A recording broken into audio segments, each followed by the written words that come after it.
Je sors tout juste de ma séance de Superman et donc c'est parti pour que je vous donne mon petit avis à chaud. Et oui, j'ai changé, je suis plus en fixe. Voilà, j'ai décidé de donner un petit air vlog. Voilà, ça vous plaît pas, de toute façon, je peux pas savoir, je suis pas dans votre tête. Super. Donc Superman, comme son nom l'indique, ça raconte l'histoire de Superman, hein, qui mène sa petite vie de super-héros en sauvant la veuve et l'orphelin, et en tentant d'empêcher l'invasion d'un pays qui est très peu armé par un autre qui est bien plus lourdement armé et qui cherche à s'approprier son territoire.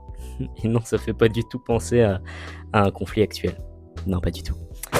Et cet envahisseur dans l'histoire, il est épaulé par un mec qui est bien chauve, qui est bien raciste et qui est adepte de la théorie du grand remplacement, et donc du coup il va essayer de faire passer Superman pour une menace aux yeux du peuple dans l'espoir que ce dernier le rejette pour justifier son élimination.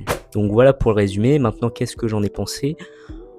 Écoutez, moi j'ai passé un bon moment. On reconnaît bien la patte de James Gunn qui a réalisé les Gardiens de la Galaxie du coup, et donc c'est un univers qui se prend pas trop au sérieux comparé celui de Zack Snyder, donc, qui a fait Man of Steel et tout ça. C'est un univers qui est un peu absurde, mais pas dans le sens péjoratif. Je pense que c'est un univers qui accepte qu'il est dans un comics. Donc voilà, c'est un peu drôle, il y a de l'action. Alors du coup, ça mélange comédie et un peu sérieux. Donc je peux comprendre qu'il y a des gens qui peuvent rester un petit peu en dehors parce que ça fait penser à Thor Ragnarok ou les choses comme ça.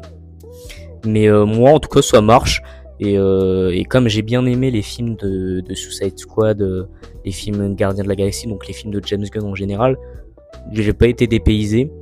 Mais c'est sûr que si vous avez énormément aimé les films de Zack Snyder, donc Man of Steel ou les choses comme ça, où il avait tendance vraiment à mystifier ses héros, ou mythifier, je sais pas comment on dit, mais en gros à faire de Superman un dieu, une figure bien supérieure à l'homme. Là on n'est pas là-dessus, et de toute façon ça avait tendance à me saouler les films de Zack Snyder, c'est bien pour les ados de 15 ans, mais bon, à un moment donné il faut passer à autre chose.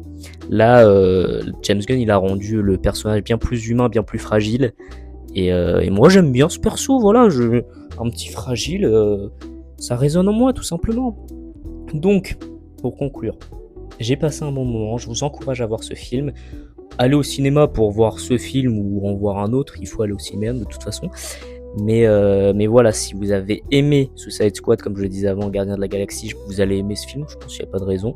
Si vous vous attendiez à un Man of Steel bis, ou un style, du moins dans ce style-là, vous allez être déçus. Voilà, je préfère vous le dire tout de suite.